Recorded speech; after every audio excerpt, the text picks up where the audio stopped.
Friends, welcome to అత్తకోడలు వంటలకు స్వాగతం సుస్వాగతం. ఈరోజు నేను మీకు ఒక స్పెషల్ ఐటమ్స్ చేసి చూపిస్తాను. మా అత్తగారు ఎప్పుడు కుండలో వండుతూ ఉండేవారంటండి. అవి చాలా టేస్ట్గా ఉండే అని మా అత్తగారు ఇప్పటికీ చెప్తూ ఉంటారు.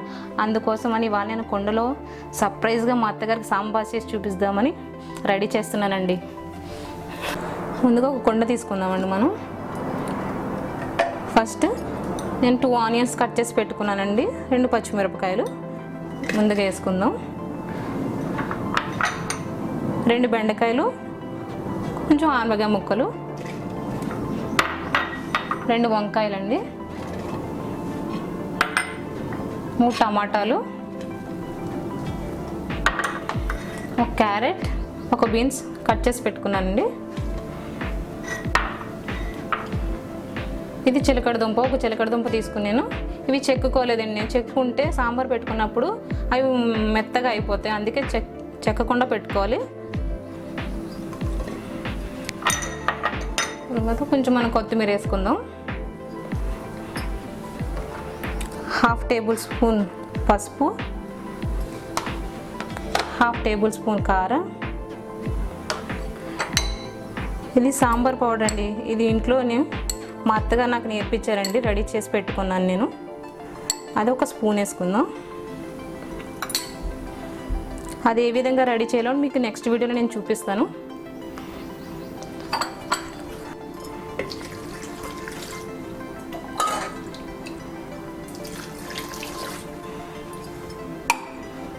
నాలుగు గ్లాసులు వాటర్ వేసుకుందామండి. మనం స్టవ్ ఆన్ చేసుకుని గ్యాస్ మీద పెట్టుకుందామండి. మంచిగా ఉడకాలండి. మనం ఇప్పుడు మూత పెట్టుకుందాం. కుండలు ఎక్కువ పొయ్యిల మీద వండుతారండి, కానీ మనకి సిటీలో కుదరదు కదండి, అందుకే నేను గ్యాస్ మీద పెట్టుకొని చేసుకుంటున్నాను.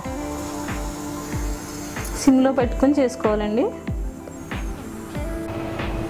ఉడికేలేదు చూద్దామండి. ఉడికిపోయండి. కాయగూరలన్నీ ఉడకడానికి 15 నుండి 20 నిమిషాలు పడుతుంది.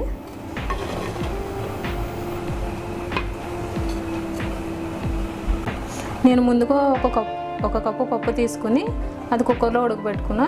అది ముందుగా వేసుకున్నాం. మనం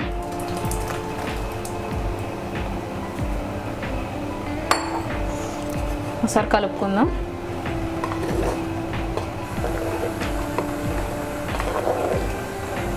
బాగా కలుపుకుందాం. ఒక 2 మినిట్స్ అయిన తర్వాత మళ్ళీ చింతపండు రసం వేసుకుందాం. మనం పొంగు వచ్చిందండి. ఇప్పుడు నేను ముందుగా చింతపండు రసం తీసి పెట్టుకున్నా. ఇప్పుడు వేసుకుందాం. దీన్ని బాగా కలుపుకుందాం. ఒక 2-3 మినిట్స్ ఉంచితే పులుపు వెజిటేబుల్స్కి పడుతుంది. పూర్వకాలం వండుకునే వంటలకి ఇప్పటికీ చాలా తేడా ఉందండి. ఎందుకంటే పూర్వకాలం మట్టి కుండల్లో వండుకునేవారు, అది టేస్ట్గా ఉండేది. ఇప్పుడు మనం అన్ని స్టీల్ పాత్రలు ఉపయోగిస్తున్నాం, అందులో అంత టేస్ట్ ఉండదండి. ఇప్పుడు తగినంత సాల్ట్ వేసుకుందాం.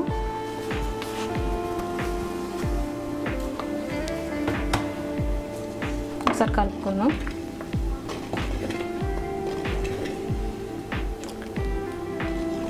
అయిపోయిందండి. ఇప్పుడు మనం తాలింపు వేసుకుందాం. ఇప్పుడు తాలింపు వేసుకుందామండి. కడాయి పెట్టుకున్నా. నేను ఆయిల్ బదులు నెయ్యి తీసుకున్నానండి, ఎందుకంటే టేస్ట్గా ఉంటుంది. అందుకని కుండలో వండుకున్నాం కదా, అందుకు. ఇప్పుడు మనం పోపు దినుసులు వేసుకుందాం. ముందుగా మనం వెల్లుల్లిపాయలు వేసుకుందాం.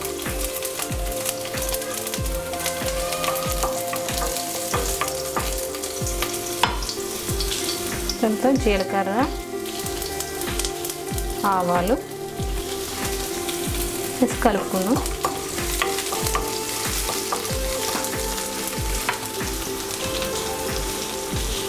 మిరపకాయలు,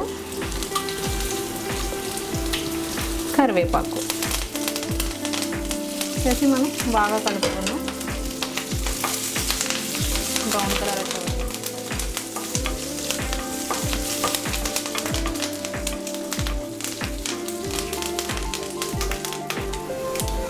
సాంబార్లో తాలింపు వేసేసుకుందాం.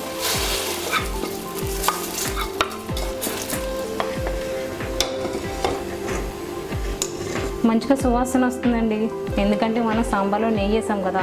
వేడివేడి అన్నంలో సాంబార్ ఇంకా అప్పడాలు గుడుదు గుమ్మడి వడియాలు వేసుకుని తింటే చాలా బాగుంటుందండి. ఒకసారి ట్రై చేసి చూడండి. ఇది 5 మినిట్స్ మరిగిన తర్వాత మనం సర్వింగ్ బౌల్లో తీసుకుందాము.